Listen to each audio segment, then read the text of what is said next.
Good morning, grow your own revolutionaries. Now, if you remember yesterday, we did a bit of a scavenge hunt at Fur Clempt, which is a charitable organisation in Wigan, near where we live. And let's get out of here. And we picked up some paraphernalia. We picked up some buckets, some cut flower buckets. We picked up some boxes that they transport vegetables in, which are sort of styrofoam boxes. And we also picked up some mushroom crates, and they were all free. Now, I've mentioned before on the channel that we want to be growing different vegetables inside the polytunnel, which I've just come out of there.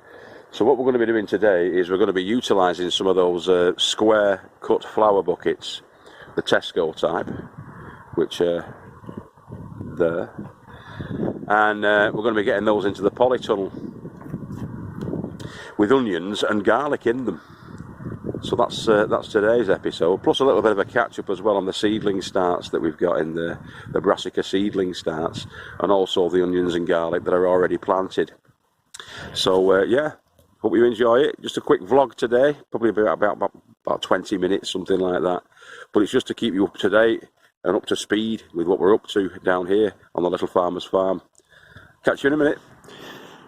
So these are the cut flower buckets that we're going to be utilising in the polytunnel, and the dimensions are roughly 30 centimetres by 20 by about 30 deep, which is a foot by 10 inches-ish. Well, that's more than 20, isn't it? It's about a foot by 10, so we're talking probably 24 centimetres maybe, 25 centimetres by 30 centimetres by 30 centimetres deep. Now the actual soil that's going to be going in there, the compost, will only be taking up about 10 inches because you've got the handles there, and I'm not going to fill that in and fill it up to the top. I'm just going to leave it up until about that level.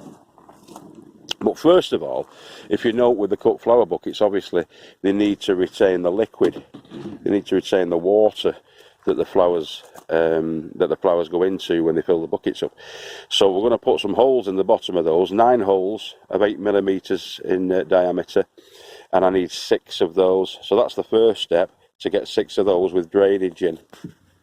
Okay, now if you're a long time viewer to the channel, you'll have seen us do this drainage procedure quite a few times now, but if not, please bear with us and we'll just show you how easy it is. So we've got the 6 buckets stacked 2 on top of each other. Usually with the Asda buckets, which are the rounded ones, they don't have a lip. They don't have this lip on them. That gives you about 1 inch of a gap between the bases. With the Tesco ones, with the Asda ones, you don't get that, so you can do probably about 5 or 6 of these at a time. So I've stacked these 2 at a time just to make sure that our drill bit goes all the way through. And we get 2 at once. We get double the bubble, if you like. So all we do basically is drill through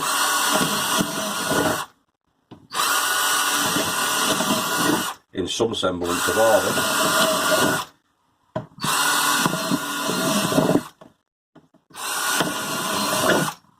With a metal bit, that's an 8 millimetre metal bit. You can use 10 millimetre, 12 millimetre, whatever you want to do. But you may not need as many holes actually with a 12 millimetre one. You probably get away with doing about 5 or 6 rather than the 9 that we've done there. But to be fair, this is the largest steel bit that I've got, so that's why I'm using it. So I'm going to continue doing those, and as you'll see, because we've gone through 2 at once, or we should have done, yeah. So those 9 holes, those 9 drillings produce 18 holes, 9 in each bucket. Straightforward enough, isn't it? So we'll carry on doing that. We'll get all of these ones done, and then these 6 buckets are then in readiness for getting filled with the compost and the growing medium that we're going to be using, the feed that's going to go in there, and then we'll get the onions and garlic in there, and jobs are good. Hello and welcome back. Now, as you can see, hopefully, they've all been drilled out. All 6 have been drilled out. And as I said before, I want to be putting in onions into 3 and garlic into 3. The onions we're going to be putting in there are the Senshu overwintering Japanese onions. And the garlic that's going to be going into these is going to be Casablanca garlic. which again is an overwintering garlic. So the exact dimensions were as I thought, which is a foot or 30 centimetres by just over 10 inches, 10.5 inches. So that comes to like 17 centimetres. So 17 centimetres by 30 centimetres, and the depth up to where the handle is on this one 9 inches or 23 centimetres. Now, because garlic roots tend to only grow sort of to a depth of around about 6 or 7 inches, what we're going to do is, bearing in mind that we're going to be pushing them into the ground by about 1 inch or 2, a thumb's depth into the ground, all we need to do really is integrate the feed with the compost. We're going to use a standard compost there, multi-purpose compost. And also, in each one, about half a cup of chicken manure.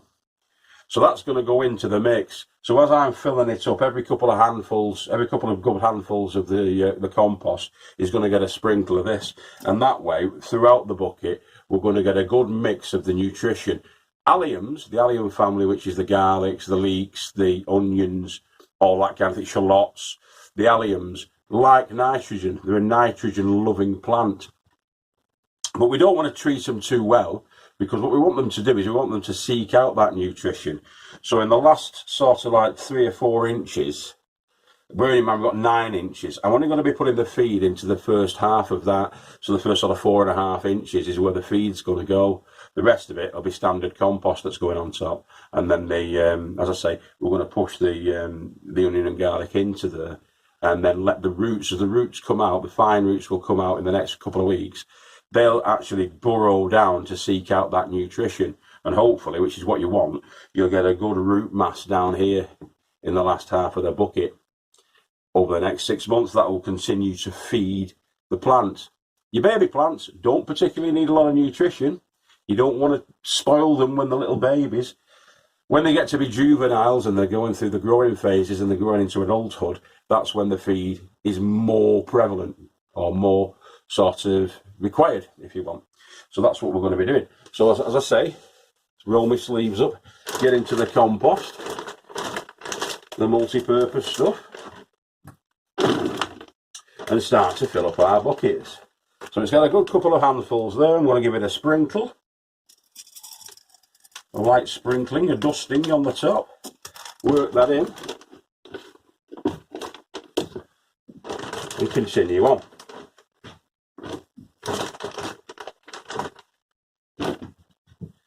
Couple of good double handfuls and a sprinkling on the surface. Work that in, integrate it in, get it all mixed in. Somebody's just come through that gate there without any problems whatsoever. I tried my key umpteen times this morning and it was an absolute pig and it wouldn't open, so I had to go around the other end. So it might be a key issue, that then I think. It's probably going to be a key issue. Not the key issue of the day. Obviously that's the global pandemic, isn't it? But I couldn't get in this morning. It's Terry. Terry must have a magic key. I'll go up and see Terry in a bit. He must have the magic key, Terry. Right, I'm going to go put one more double handful in, because we're getting to about the halfway mark, and a light sprinkling. Work that in. We're up to the halfway mark now. I sound like Joe, the wise old elf. But here we go. I'm just going to top it off now. Should take another 3 or 4 of these to get it up to where the handle holes are, and that'll be our top off point for the soil. I hope you're seeing that. You might not be able to see that too clearly, but any big chunks like that I just pull out as I find them. But no, that'll be okay. You don't want too tight of a mix. You want it fairly loose so that the roots can spread their wings. But that's now up to where the handle point is. So I'll flatten that out a little touch. And that's ready. Essentially, that is prepared and ready. We've got the drainage holes into the bucket. We've got the medium for growing in there. As I say, you'll be a thumb's depth. Now, what I'm going to do is I'm going to put, I think I'm going to put 6 garlic in, 6 garlic into each bucket, spacings wise, and then for the onions, I'm going to put 4 onions in, just to give them enough room, because the onions will spread out to sort of like that, and you'll have all the leaf growth, the stem and leaf growth coming off the top of that. The garlics will probably be about that size, probably be about 3 inches round, so they're going to be smaller. You could get 6 into there. Okay, don't want to overplant it. If you overplant it, you get issues, multitudes of issues potentially. So we're going to get them. We're going to give them a bit of a breathing space. Let some air get through there. Try and reduce the chances of rots and molds and things like that, especially because they're being grown inside. They're going to be growing inside the polytunnel. You don't want to overplant them. So 4 onions per bucket and 6 garlic per bucket. All right, so we started these onions off around about 3 or 4 weeks ago. So these now have got a lot of them have anyway, a nice root system growing on them. And the shoots are coming through, as you can see there. Now what I'm going to do is, all I've done really basically is using my 2 fingers, those 2 fingers, up to the second knuckle, into there, for a little hole for them. Now, as I tease these out, you can see, look at that for a root system. Got a nice root system coming through already. Now that's had no feed whatsoever, this onion. Not a single bit of feed. So I'm just going to gently tease these a little bit. And then what we do then is we just pop them into the hole we've created. Pop them into the hole. And you can see then that it's up to the shoulder of the baby onion. We're going to be putting some vermiculite as well on top of that.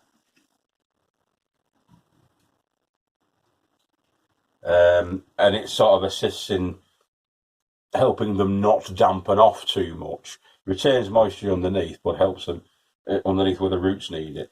But we don't want it to be sort of wet and damp on top. So vermiculite's good for that.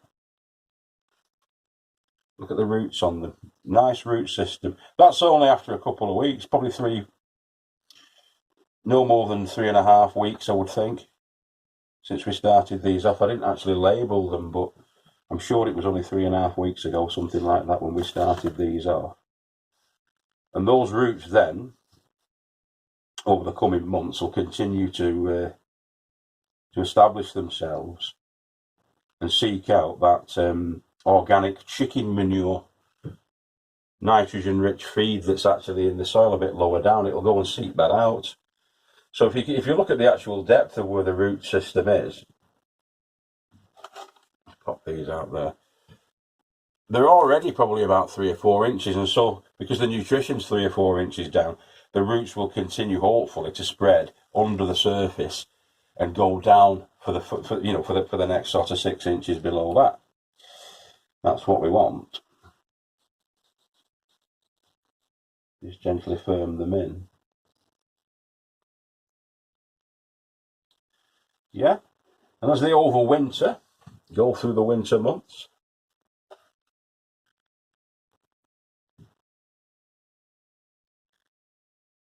they'll just continue to establish the root systems. When it gets into sort of January, February time, they'll start to think then about springtime.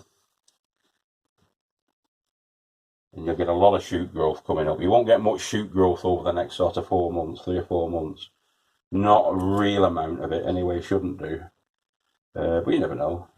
But come the springtime and into the early summer months, they'll start to swell. The last probably 4 weeks, 5 weeks of their life cycle is when the bulb swells.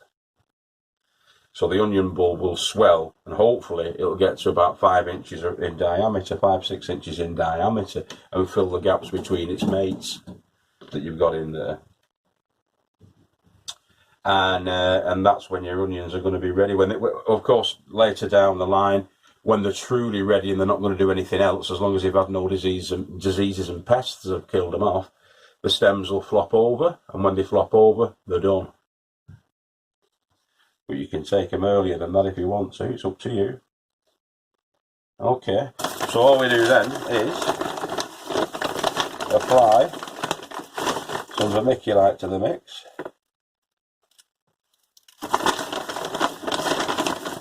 Not everybody does this, but I know Joe does, the wise old elf. And Mick and Henry do it from time to time as well.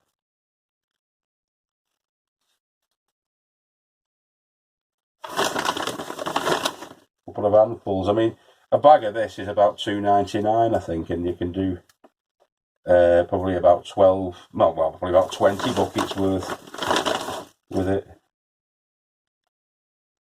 You know what I mean?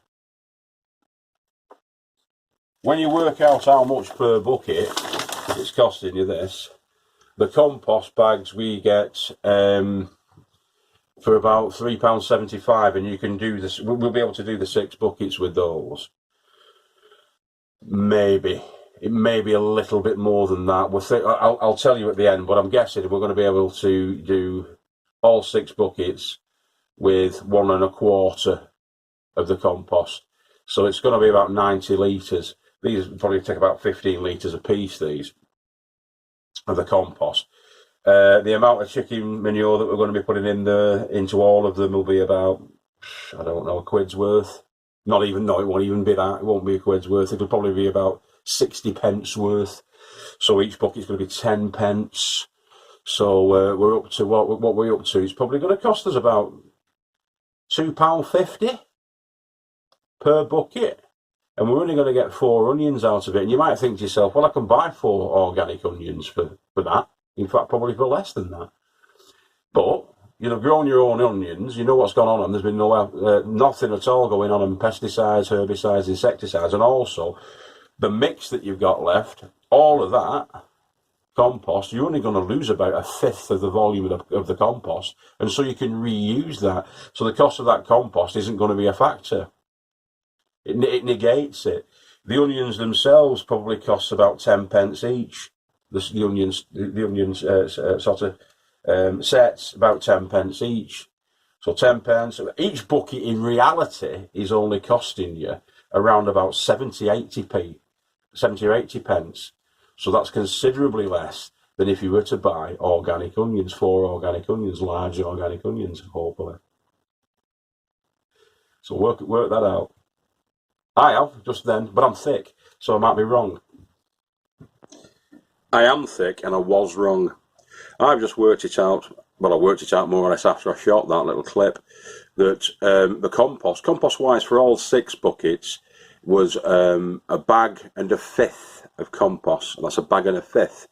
Now, each bag is £2.70, so 1/5 of that would be about another, we'll say 50p, another 50, we'll say 60p, eh? Just for argument's sake. So that's £3.30 for the compost. £3.30. There was about £1 worth of the chicken manure that went into that. So that's £4.30, and there was about, we'll make up the rest to about £5 with the onion sets, because that's all that's gone in there. The buckets didn't cost us anything, so it was £5 for the 6 buckets. So that does work out at around about, in my maths, about 83, 84p per bucket. And as I said in the video, you can reuse that compost afterwards. So really, there you go. It's probably costing you about no more than about 40 pence per bucket, and you will get 4, or should get 4 decent organic onions for 40 pence. So I was thick and I was wrong. Catch you in a bit. So next up, we've got the garlic. Now this batch is seed garlic. It's Casablanca, the variety of seed garlic, which is a white garlic. This is an overwintering type. Now the ones that we've got in this particular tray here are my second string ones, which were slightly smaller than the first string ones. So my first selection were probably about a quarter bigger than that. But we're hoping to get 10 cloves in each bulb when these come to fruition next year of that sort of a size, which is like your standard shop bought garlic size. It's your sort of 2.5 centimetres, an inch long or whatever. Garlic clove, they'll become bulbs. That'll split into sort of 10 or 12 of his mates, hopefully, over the next 5-6 months. And we'll get the garlic come through the May, June time. Probably going to be earlier than you would get outside. So it's probably going to be back end of April into May. We'll hopefully have the garlic, because it's inside, it's been grown inside, it's not been as affected as much by the elements, the cold breezes, the chills, which slow down the growth. It'll be not much different, but it'll probably be about a month early. That's the results that we got last year and the year before when me and Mick were doing them. These were about a month early, so we're beginning of June that you'd be expecting these. It'll be back end of April, May when you'll be getting these out. Fingers crossed. All right. Now, we said we were going to do 6 in here, didn't we? So we'll do the 6. Pop it down.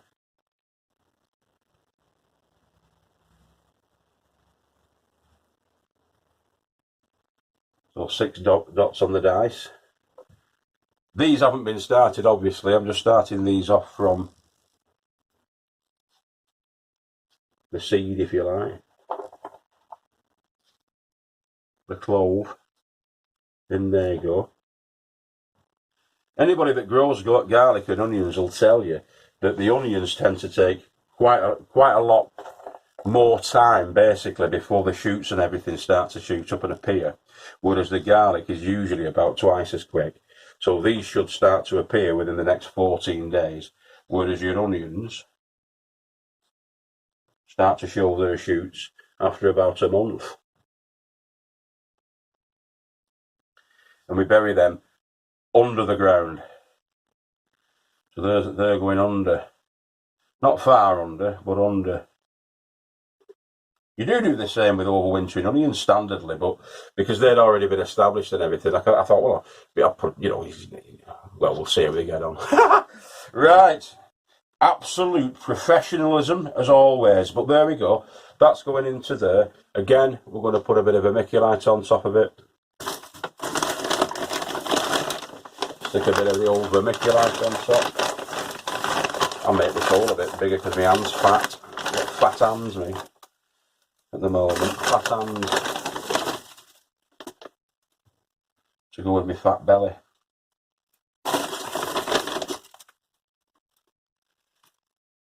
Which, by the way, if you were tuned in a couple of weeks ago, I am starting the Fat to Fit. Now that's going to be, at the moment, it's going to be part of the show. So once a week, I'm going to do a weekly catch-up of what I've been up to get the weight off. I've dropped 6 pounds already in weight, which is close to half a stone, and that's in the space of the last 2 weeks. I want to drop 3 pounds per week, right? I started off, which I'll show you later on, but I started off at 225 pounds.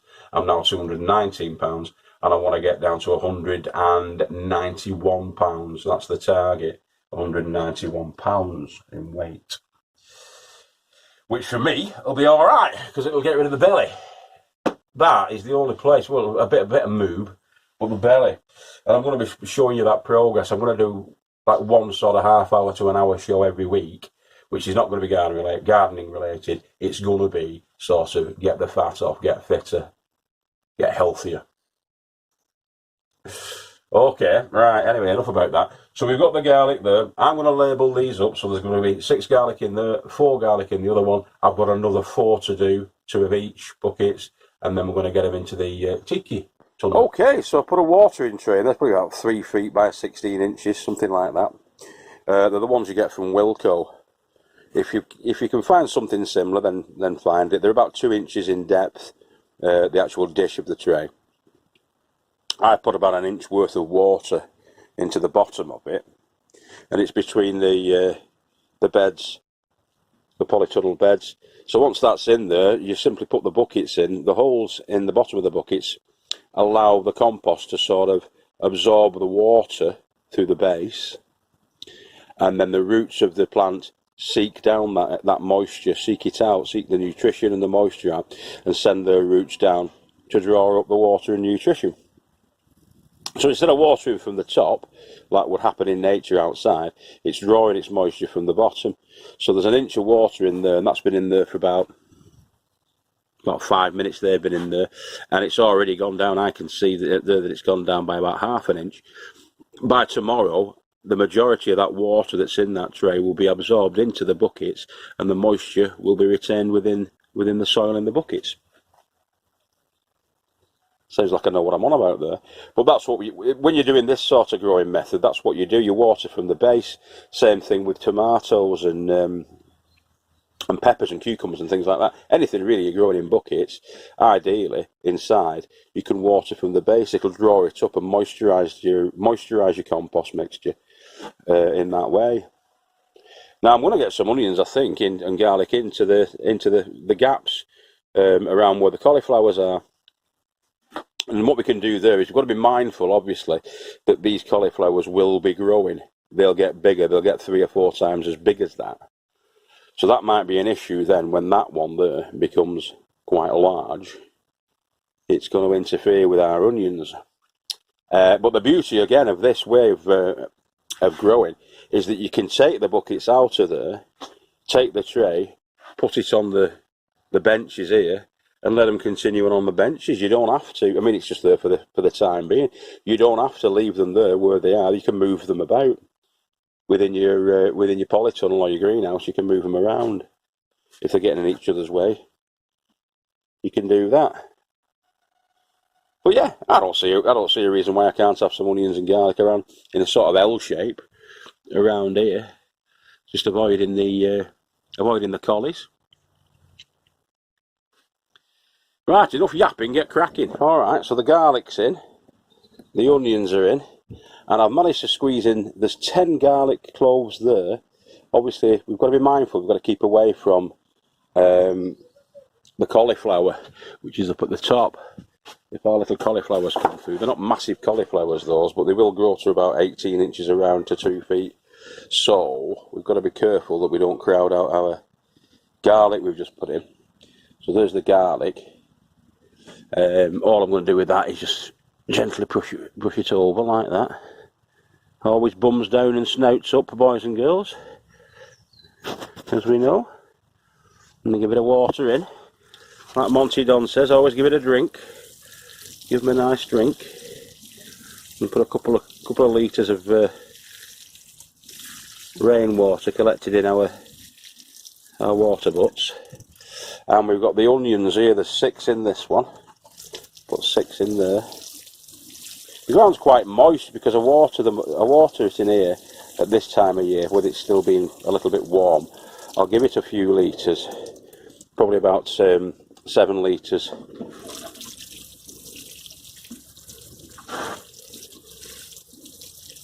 Per bed,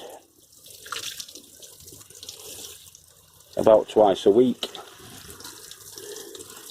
In here, I'm not going to water the ones in the buckets because they'll be fine. But on a Wednesday and a Sunday, they get a watering in here. They get about 5 litres, really, something like that a piece. But I've got my moisture meter, so I check the moisture, see what that's like in the soil. So just check the alkalinity, acidity, or the pH for the soil. And it stands at around 6.5 across the board. Now, it likes it between 5.5 and 6.5, does onion and garlic, but onion likes it about 6. So it's a little bit on the well, it's not on the alkaline side, but it's not quite acidic enough, really, for perfect conditions. And I went into that one, and that was 6.2 inside those, which is slightly on the acidic side. But in here it was 6.5, so 6.5, 6.2 roughly in the buckets.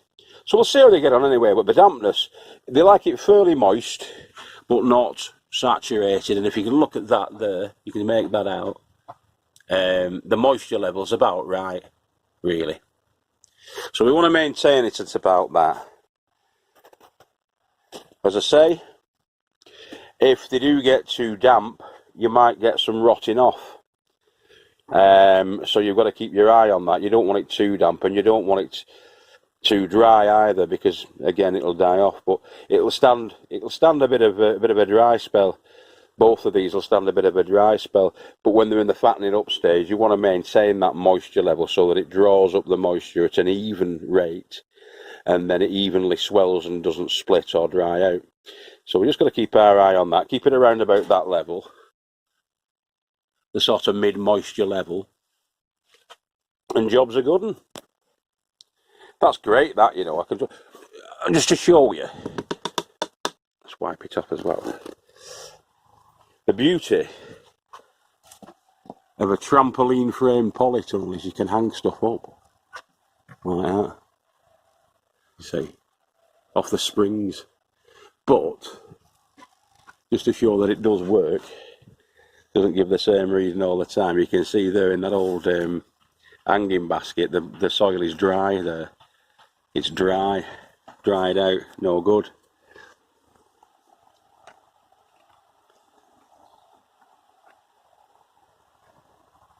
But that's fine, isn't it? Right, let's cross our fingers then. Yaki da. See you later, boys and girls. Okay, I've been Gordon Mafinder. You've been fantastic and beautiful and fragrant as always. And remember, keep growing with your head down. If I don't see you through the week, I'll see you through the window. And we love you all. Bye bye, boys and girls. Catch you next time. Take care now.